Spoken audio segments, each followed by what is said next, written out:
Welcome to YouTube channel বন্ধুসকল ৰাতিপুৱাই কেইটামান আপডেট দিবলৈ বিচাৰিছোঁ আপোনালোকক। আজি হৈছে 16 ডিচেম্বৰ তাৰিখ বন্ধুসকল। 16 ডিচেম্বৰ তাৰিখ ৰাতিপুৱাৰ কেইটামান বিষয়ত আপডেট দিবলৈ বিচাৰিছোঁ যে 16 ডিচেম্বৰ তাৰিখত আপোনালোকৰ সাধাৰণতে কেইটামান আপডেট দিছোঁ যে আপোনালোকৰ আলফা স্বাধীন আৰু আপোনালোকৰ সাধাৰণতে ডিজিপি মহোদয়ৰ মাজত আৰু মুখ্যমন্ত্ৰীৰ বাকযুদ্ধ ইতিমধ্যে আৰম্ভ হৈছে আৰু আপোনালোকৰ ইতিমধ্যে গ্ৰেনেড বিস্ফোৰণ হোৱাৰ পিছত যোৰহাটত ইতিমধ্যে কেইবাটাও মন্তব্য ইতিমধ্যে ঘোষণা কৰিছে। মুখ্যমন্ত্ৰী ডাঙৰীয়াও কৈছে যে সাধাৰণতে এটা বোমা দিয়াতকৈ সাধাৰণতে আপোনালোকৰ সাধাৰণতে অসম স্বাধীন কৰিব নোৱাৰে এনেকৈ মন্তব্য ঘোষণা কৰিছে। আৰু ডিজিপি মহোদয়ে কৈছে অসমৰ ৰাইজক হাৰাশাস্তি নকৰাকৈ ইতিমধ্যে সাধাৰণতে মোক টাৰ্গেট কৰি লৈ লোৱা হ'ল, মোৰ অফিচ উলুবাৰী এনেকৈ ঘোষণা কৰিছে। প্ৰথমটো আপডেট হৈছে এইটো।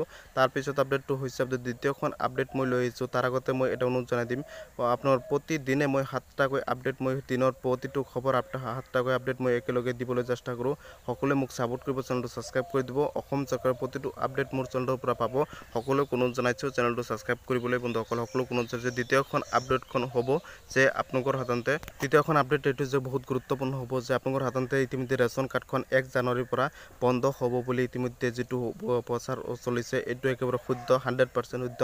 এই 1 জানুৱাৰীৰ পৰা যদি ৰেচন কাৰ্ড বন্ধ হয় দুখীয়া মানুহৰ ওপৰত এটা হাৰাশাস্তি হ'ব আৰু দুখীয়া মানুহে বহুত হাজাৰ মানুহে সাধাৰণতে এই ৰেচন কাৰ্ডৰ ওপৰত চাউলৰ ওপৰতে বৃদ্ধি কৰি চলে। এই ৰেচন কাৰ্ডৰ চাউলেদি তেওঁলোকে জীৱন নিৰ্বাহ কৰে বা ৰেচন কাৰ্ডৰ চাউলেদি তেওঁলোকে খাই কিনে জীয়াই থাকে বন্ধুসকল।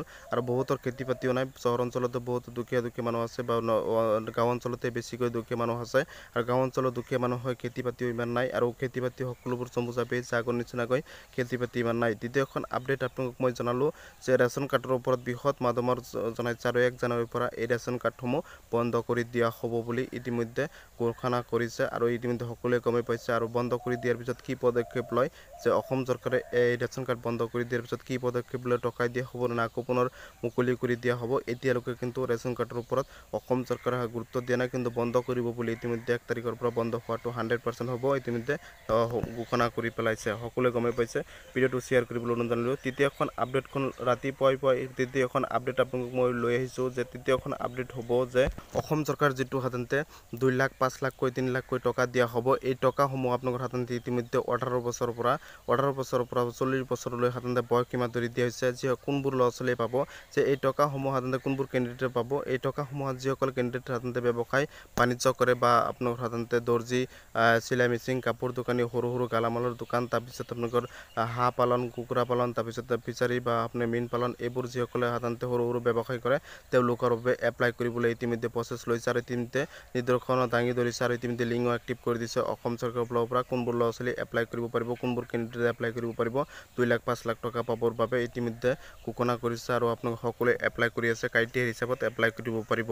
4খন আপডেট আপোনালোকক মই লৈ আহিছোঁ এইটো ভিডিঅ'ৰ জৰিয়তে যে ৰাতিপুৱাই 16 ডিচেম্বৰৰ যে অৰুণোদয়ৰ ওপৰত 4খন আপডেট লৈ আহিছোঁ যে আপোনালোকৰ সাধাৰণতে যিসকল ল'ৰা ছোৱালী অৰুণোদয়ৰ যি সাধাৰণতে ফালৰ পৰা দুখীয়া মানুহে অৰুণোদয় পায় তেওঁলোকৰ সাধাৰণতে মাধমাৰ ইতিমধ্যে ঘোষণা কৰিছে আৰু আপোনালোকৰ অৰুণোদয়ৰ ওপৰত বৃহৎ ঘোষণা কৰিব অসম চৰকাৰে। আকৌ সাধাৰণতে চাউলৰ ওপৰত ৰেচন কাৰ্ডৰ ওপৰত মাধমাৰ ঘোষণা কৰিছে, কিন্তু অৰুণোদয় সাধাৰণতে ইফালে বহুত দুখীয়া মানুহে অৰুণোদয় সাধাৰণতে পোৱা নাই। এইফালে সাধাৰণতে ধনী মানুহে অৰুণোদয় পাই কিনে তেওঁলোকে বেংকৰ ঘৰত বহি কিনে টকা পাই জীয়াই আছে, কিন্তু ইফালে দুখীয়া মানুহে অৰুণোদয় সাধাৰণতে আঁচনিখন সাধাৰণতে পোৱা নাই। সেইবাবে ইতিমধ্যে সাধাৰণতে চাউলৰ ৰেচন কাৰ্ডৰ ওপৰত মাধমৰ জনাইছে আৰু বহুত ধনী মানুহেও অৰুণোদয়খন পাইছে।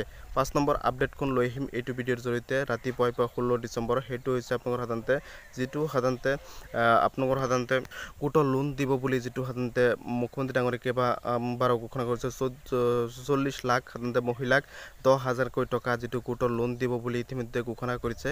এই 40 লাখ মহিলাক সাধাৰণতে 10,000কৈ প্ৰতিগৰাকী মহিলাৰ একাউণ্টত ডাইৰেক্ট সাধাৰণতে 10,000কৈ টকা যিটো দিব বুলি কৈছে। সেইটো ফৰ্ম ইতিমধ্যে অতি সোনকালে সাধাৰণতে এই ফৰ্মখন আহিব আৰু এই 40 লাখ সাধাৰণতে মহিলাক সাধাৰণতে 10,000কৈ টকা যি দিয়া হ'ব, এই 10,000কৈ টকা আপোনালোকৰ 40 লাখ মহিলাৰ একাউণ্টত সোমাব আৰু 40 লাখ মহিলাই সাধাৰণতে 10,000কৈ টকা দি তেওঁলোকে কিবা সৰু বিজনেছ কৰি খাব পাৰিব আৰু এই টকাসমূহ ঘূৰাই দিব নালাগে, একেবাৰে ফ্ৰীত দিয়া হ'ব এই টকাসমূহ।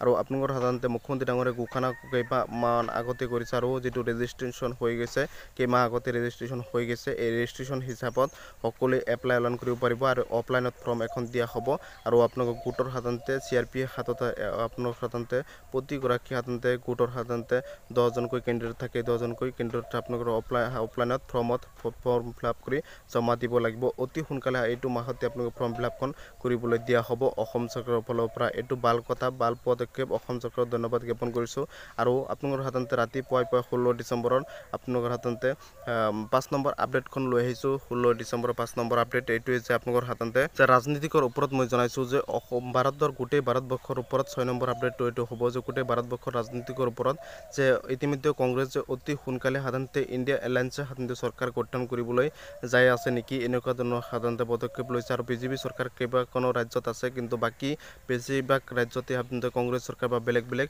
আঞ্চলিক দল বা বেলেগ সাধাৰণতে দলৰ সাধাৰণতে শাসন কৰি আছে ইতিমধ্যে আপোনালোকৰ সাধাৰণতে 5খনৰ ভিতৰতে 3খন গঠন কৰিব পাৰিছে বিজেপি এখন কংগ্ৰেছ কৰিছে এখন আঞ্চলিক দলে গঠন কৰিছে চৰকাৰ সেইবাবে কৈছে যে অসমত সাধাৰণতে বিজেপি চৰকাৰতকৈ সাধাৰণতে যিমানকেইখন ৰাজ্যৰ চৰকাৰতকৈ কংগ্ৰেছৰ সাধাৰণতে বেছি সেইবাবে কৈছে যে এই চৰকাৰখন অতি সহজে ইণ্ডিয়া এলায়েন্সে কংগ্ৰেছে গঠন কৰিব নেকি কেন্দ্ৰীয় সাধাৰণতে যিটো সাধাৰণতে লোকসভা ইলেকশ্যন হ'ব এই চৰকাৰখন সাধাৰণতে আৰু কেন্দ্ৰত চৰকাৰ সাধাৰণতে কংগ্ৰেছে অতি সোনকালে সাধাৰণতে কৰিব পাৰিব নেকি আপোনালোকৰ সাধাৰণ চৰকাৰ গঠন কৰিব নেকি বিজেপিৰ বাবে এইটো ভয়ংকৰ তথ্য যাৰ ভয়ংকৰ সাধাৰণতে খবৰ আৰু আপোনালোকৰ ভিডিঅ'টো অনেক শ্বেয়াৰ কৰি দিব আৰু কংগ্ৰেছৰ ভাল খবৰ যে সাধাৰণতে আপোনালোকৰ বিজেপি সাধাৰণতে চৰকাৰতকৈ কংগ্ৰেছৰ সাধাৰণতে MP বেছি হ'ব যিটো ইণ্ডিয়া এলায়েন্স গঠন কৰিছে সকলো ৰাজনীতিক মিলি বেছি